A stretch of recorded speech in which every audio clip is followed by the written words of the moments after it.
Qualche tempo fa sono riuscito a recuperare la testa di questa Barbie Totally Hair del 92. Il problema è che, come vedete anche voi, ha i capelli che sono disastrati, è senza corpo, non ha nulla se non la testa. Mi è subito venuta voglia di provare a ridarle un po' di dignità e quindi mi sono messo a cercare il corpo, gli accessori, il vestito. Per il corpo devo ringraziare Davide che me ne ha fornito uno perfetto per lei. Gli accessori e le scarpe sono quelli originali, l'anello l'ho sostituito con un orecchino perché non sono riuscito a trovarlo e il vestito purtroppo non è quello originale ma è quello di una riproduzione creata da Mattel negli ultimi anni. Ma iniziando a sistemare la cosa più complessa e quindi ovviamente i suoi capelli, inizio dividendo grossolanamente con le dita delle ciocche, fisso con dei becchi d'oca il resto dei capelli e inizio a pettinare con un pettine a denti stretti o con una spazzolina dalle punte fino alla radice, piano piano, con molta pazienza. Questa spazzolina, che tra poco purtroppo ci lascerà, è davvero perfetta perché ha un sacco di dentini morbidi e ci aiuta a snodare completamente tutti i capelli, anche in un modo molto veloce. Io li pettino sempre da asciutti perché, come sapete, non mi piace utilizzare il balsamo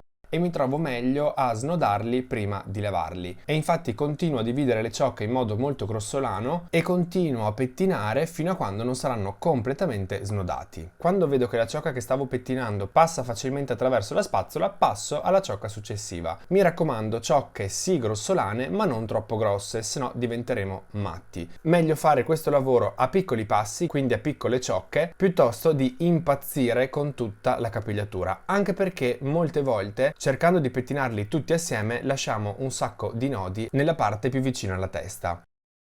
Nel caso di questa Barbie cerco anche di pettinare e dividere la frangia dal resto dei capelli per facilitarmi poi il lavoro, perché se dovessi farlo da bagnati sarebbe molto più difficile dividerli, quindi lo faccio subito. Poi vado a metterle il corpo in modo da avere un supporto che mi regge la testa mentre lavoro sui suoi capelli e passo a lavarli. Per prima cosa ovviamente li bagno, io utilizzo sempre acqua fredda, non mi piace utilizzare l'acqua calda, li lavo come vi ho detto sempre con il sapone per i piatti e non utilizzo né balsamo né ammorbidente. Non mi piace utilizzare quei prodotti perché mi dà l'impressione che appesantiscano inutilmente i capelli. Preferisco lavarli semplicemente e poi trattarli nel modo adeguato. Anche lavandoli cerco comunque di mantenere divisa la parte della frangia dal resto dei capelli. Ovviamente poi passo al risciacquo sempre benissimo, più di una volta mi è capitato di trovarmi poi a doverla risciacquare nuovamente perché l'attaccatura dei capelli era rimasto del sapone, quindi sciacquiamo sempre davvero molto bene. Qui possiamo anche intravedere un pochino la texture del frisé che aveva inizialmente, ma noi ovviamente andremo a rifarlo da zero. Strizzo i capelli, ritorno a pettinare partendo dalla frangetta che in questo caso vado a fissare perché voglio darle già la prima piega. Prendo una cannuccia, taglio due pezzettini della stessa lunghezza, dei quali uno lo taglio anche per il lungo e farli praticamente diventare un pezzo un bigodino e un pezzo il blocco del bigodino e vado ad arricciare la frangia sopra quello che è rimasto intero. Con l'altro pezzettino invece vado a bloccare i capelli in modo che restino in posizione. Ora prendo il mio bollitore, lo riempio di acqua, lo riempio veramente tantissimo perché mi servirà molta acqua, lo metto subito a scaldare e una volta che l'acqua sarà calda prendo la bambola, torno sul lavandino e comincio a versargliela tutta in testa. La tengo seduta in questo caso in modo che i capelli scendano lungo il lavandino e si liscino il più possibile. Non mi interessa in questo caso che i capelli siano lisci perfetti, quello che mi interessa è riuscire a togliere il crespo dai capelli e soprattutto che si arricci la frangia. Non strizzo i capelli perché mi ustionerei, aspetto solamente che si raffreddino e mantenendoli bagnati passo allo step successivo. Qui come vedete ho cambiato spazzola, come vi dicevo l'altra ci ha lasciati e questa è anche più carina. Ripettino tutti i capelli, lasciando immobile la frangia fino alla fine di tutto il procedimento, li pettino di nuovo fino a quando non avranno più alcun nodo e poi inizio prendendo dalla parte della nuca una piccola sezione di capelli. Deve essere una sezione precisa e orizzontale. Mi raccomando, sempre con i capelli bagnati.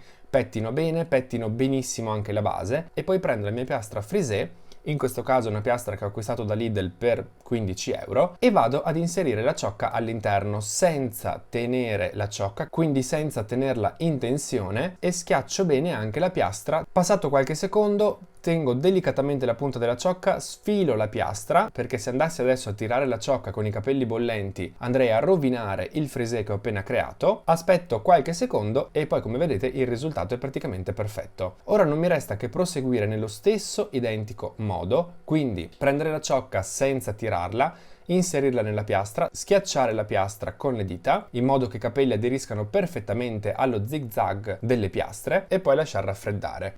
Poi proseguo con un'altra ciocca, sempre sezioni orizzontali, sempre pettinate benissimo dalla base, e il procedimento è sempre quello. Ciocca morbida, inserisco la piastra, la tengo premuta per qualche secondo e proseguo così fino alle punte. Come vedete il risultato è perfetto, lucidissimo, i capelli sembrano veramente nuovi. L'unica cosa è che ovviamente risultano un pochino incollati tra loro. È vero, le bambole di oggi con i frisé arrivano che hanno i capelli che sono veramente incollati, quasi cotti tra loro, ma a noi questo effetto non piace, o almeno a me non piace. Quindi prendo la coda del pettine e piano piano, senza pettinare, perché sennò diventerebbe un leone, vado ad aprire un pochino le ciocche che ho creato fino adesso, in modo da rendere il frisé un pochino più voluminoso, ma lasciandolo comunque definito. Come vedete risulta ovviamente un po' incasinato, ma il frisé è sempre un po' incasinato, ma allo stesso tempo definito. Ma non mi sono dimenticato della frangia, quindi vado a rimuovere la cannuccia, entrambe le cannucce, vado a pettinare e poi, adagiandomi bene la ciocca sul dito, vado a tagliare i capelli che risultano più lunghi. Ripettino e potrei anche lasciarla così. Ho visto che molti l'hanno fatto lasciandole la frangia così arricciata, ma a me non piace. Quindi vado ad aprirla un pochino con le dita, la pettino in tutte le direzioni, dal basso verso l'alto, dall'alto verso il basso, da destra a sinistra, per dargli più volume possibile, e poi prendo della